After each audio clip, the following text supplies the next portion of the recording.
Shalom Bapak Ibu Saudara yang terkasih di dalam Tuhan. Pagi ini kita berjumpa dalam 50 hari hidup dalam kebangkitannya. Di hari yang ketujuh ini saya Nuri ingin membagikan perjumpaan saya kembali dengan Tuhan. Mengapa saya sebut perjumpaan kembali? Karena sebenarnya saya lahir dari keluarga Kristen dan saya juga sudah menerima Tuhan sebagai juru selamat saya pribadi sejak saya 1 SMP. Di sekolah waktu ada Bible Camp. Meskipun demikian, di masa-masa berikutnya ada saat-saat dalam kehidupan saya di mana secara rohani saya tidak selalu bertaut dan tidak selalu dekat dengan Tuhan. Perjumpaan kembali saya adalah suatu hari di bulan Desember tahun 2006. Waktu itu suami saya badannya demam, panas beberapa hari tapi menggigil kedinginan. Sudah saya minta minum obat, turun sebentar lalu naik lagi.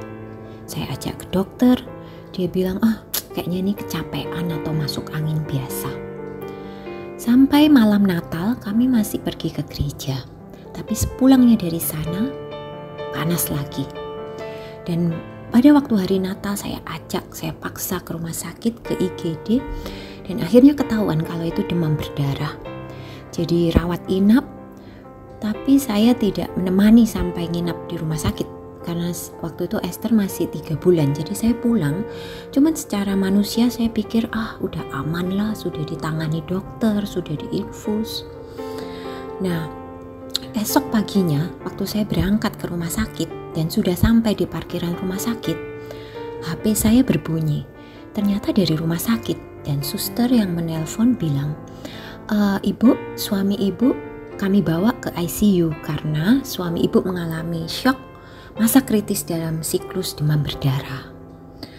Waduh, waktu saya bicara dengan dokternya, dokter bilang kondisinya kurang baik karena demam tinggi dan tensi yang sangat rendah 70/40 dan kemungkinan akan turun terus.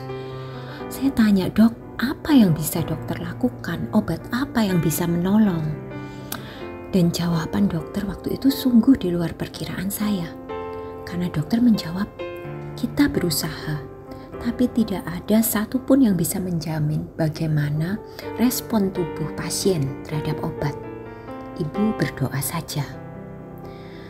Malam harinya, waktu saya sendirian, benar-benar sendirian di ruang tunggu ICU, di depan ICU, saya dihadapkan pada kenyataan dan saya menyadari betapa lemahnya manusia, betapa dengan mudahnya kita tidak dapat berbuat apa-apa. Waktu itu saya rasanya tidak sanggup untuk minta kepada Tuhan supaya Tuhan tolong sembuhkan. Saya tidak sanggup. Saya hanya merasa Tuhan berbicara dalam hati saya.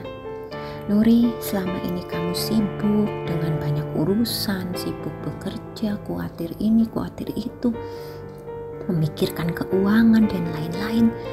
Tapi kamu lupa gitu, bahwa Tuhanlah yang memiliki hidup, yang memberikan hidup. Sepertinya kok saya jadi lupa bersyukur gitu, saya terlalu sibuk." Dan saya jadi ingat, Tuhan, kalau seandainya semua ini berhenti, kesempatan hidup saya selesai, maka hidup saya selama ini sudah maksimal atau belum, atau hanya memikirkan diri saya sendiri. Malam itu justru saya dibawa dalam perjumpaan untuk berserah penuh, tahu bahwa saya tidak punya kekuatan apa-apa, percaya bahwa Tuhan yang memegang kendali, dan percaya bahwa apapun besok yang terjadi, semua dalam rencana Tuhan dan itu yang terbaik. Malam itu saya ditarik mendekat kembali kepada Tuhan. Dia tunjukkan bahwa hidup saya yang cuma sekali ini, setiap harinya adalah anugerah dan saya harus melakukan yang terbaik bersama Tuhan. Di hari-hari berikutnya, bahkan sampai hari ini saya tetap mengalami jatuh bangun dalam perjalanan iman saya. Tapi saya percaya Tuhan selalu menarik saya kembali. Entah itu melalui kejadian-kejadian dalam hidup saya, melalui firman, melalui saudara seiman, melalui banyak hal. Saya bersyukur boleh mengalami kuasa kebangkitan Tuhan yang menguatkan saya dan mengangkat saya kembali.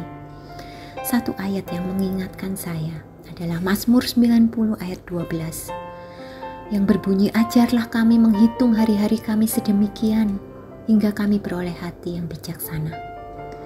Bapak, Ibu, Saudara, apapun yang kita lalui, mungkin kita sedang menjauh, tapi kasih dan kuasanya selalu ada.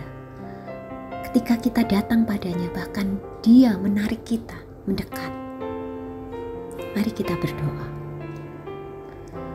Bapa yang memegang kehidupan kami, bukan hanya memegang tapi juga peduli dan mengerti setiap pikiran dan pergumulan kami. Kami mengucap syukur Tuhan menarik kami senantiasa untuk mendekat. Tuhan pimpin kami dalam hari-hari ini. Kalau kami jatuh dalam dosa, kami bergumul dengan kebiasaan kami. Kami berlari kepada tujuan kami sendiri. Tuhan ingatkan kami. Tuhan dekatkan kami. Biar kami tahu bahwa buluh yang terkulai tidak akan dipatahkan. Sumbu yang pudar tidak akan dipadamkan. Ingatkan kami bahwa Tuhanlah Bapa yang memiliki kami, yang tahu yang terbaik bagi kami. Bahwa kami mendekat selalu ya Tuhan. Di dalam nama Tuhan Yesus yang mengasihi kami. Amin. Tuhan Yesus memberkati.